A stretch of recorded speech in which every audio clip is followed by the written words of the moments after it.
Hi అండి అందరికీ. అందరూ ఎలా ఉన్నారు? ఇదైతే దొండకాయ పాదండి. దొండపాదు మంచిగా వస్తున్నాయి, కానీ పిందెలన్నీ పిచ్చుకలు తెంపేసి సగం తిని సగం కింద పడేస్తూ ఉంటాయి.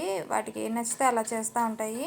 ఎన్ని రకాల మిల్లెట్స్ తీసుకొచ్చి వేసినా అవి అవి తింటాయి. మళ్ళీ వాటికి ఏది నచ్చితే అది గార్డెన్లో ఇలా తుంపి పాడేస్తూ ఉంటాయి. కానీ నాకేమి బాధ లేదండి, చాలా హ్యాపీగా అనిపిస్తాయి. అవి తిరగకపోతే అసలు మనకి గార్డెన్ అందమే ఉందండి. పిచ్చుకలు, బీస్, బటర్ఫ్లైస్ తోటే కదా గార్డెన్ అందము. అవి తిరుగుతుంటేనే మన గార్డెన్లో పాజిటివ్ ఎనర్జీ అనేది ఉందని మనకి సంకేతం అనమాట. అవి కంపల్సరీగా ఉండాలి. కాకపోతే కొంచెం తినేవి ఫుల్గా తింటే వాటికన్నా పొట్లకి వెళ్తాయి. నా హ్యాపీ. అది తినవు, సగం తింటే సగం కింద పడేస్తాయి. సో ఇవైతే మా పైన ఫ్లవర్స్ అండి. ఇది రోజ్మల్ అంటారు కదా, రోజు అదే ఇలా గులాబీ పువ్వు, చిన్న గులాబీ ఎంత ఉంటుందో అంత సైజు వస్తుంది. ఇయర్ పెట్టాను, నెక్స్ట్ ఇయర్ చూడాలి. ఇది చెంగల్వ పువ్వు అంటారండి వైట్లో ఉంది. నేను పీచ్ కలర్లో చూశాను, కానీ నాకు ఆ మొక్క దొరకలేదు. మీకు ఎవరికన్నా ఎక్కడన్నా కనపడితే నాకు చెప్పండి. ఆ మొక్క గురించి తెగ ఎతుకుతున్నాను నర్సరీలు అన్నీ.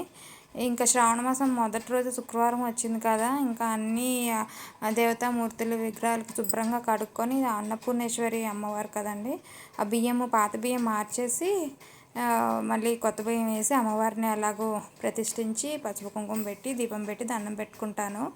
కంపల్సరీగా నేను ఇలాగూ అకేషన్స్ అప్పుడు ఏదొక దేవుడి మీద పాట పాడుకోవడం అనేది నేను పాడుకుంటాను ఇంట్లో. చాలా హ్యాపీ అనిపిస్తుంది. సింగింగ్ అంటే చాలా ఇష్టం అండి. అది ఎవరైనా పాడుకోవచ్చు. ఫుల్ పాట పాడకపోయినా ఇలా అకేషన్స్ అప్పుడు, పూజలు అప్పుడు ఉన్నప్పుడు కనీసం 2 లైన్స్ అయినా పాడుకోండి. మీకు అలవాటుగా మారుతుంది.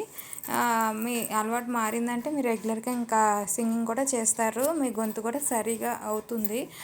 అలా పాడుకుంటే కూడా మనకు ప్రశాంతంగా అనిపిస్తుంది. ఇంకా రోలు క్లీన్ చేసుకొని దానికి కూడా పసుపు కుంకుమ పెట్టుకొని, ఇది తులసికోట అండి. నాకు తులసికోట అలంకరించుకోవడం అంటే చాలా ఇష్టము. ఇలాగ చేసుకొని దీపం పెట్టుకున్నాను. ఇంకా కొంచెం ఎండలో పెడితే ఇంకా బాగా వచ్చినేమో, కానీ పర్లేదు, బాగానే వస్తుంది. నా కన్వీనియంట్ ప్లేస్లో నేను పెట్టుకున్నాను. ఇదైతే రెయిన్ లిల్లీ అండి. వర్షం పడినప్పుడు బోల్డ్ పూలు వస్తాయి. ఇది పింక్ కలరు, పైన వైట్ కూడా ఉంది.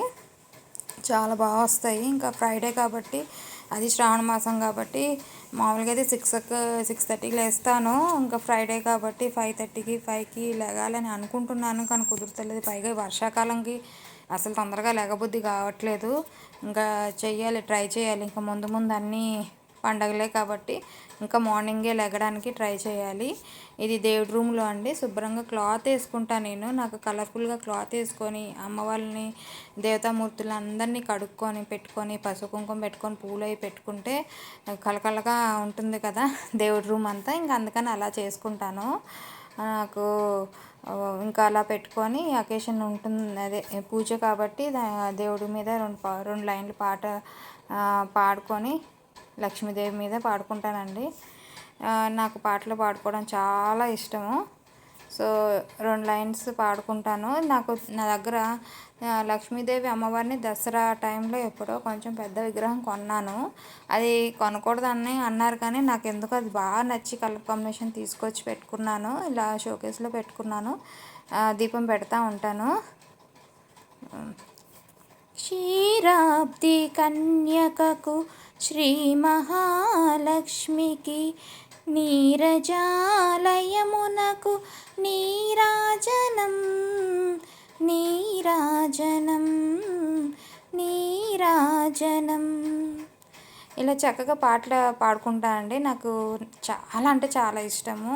ఏ దేవుడైనా సరే నేర్చుకొనన్నా పాడతాను. అంత హ్యాపీగా అనిపిస్తుంది. మనకు నచ్చిన పని చేస్తేనే కదండి మనం హ్యాపీగా ఉంటాము, మన పక్కన వాళ్ళని కూడా హ్యాపీగా ఉంచుతాము.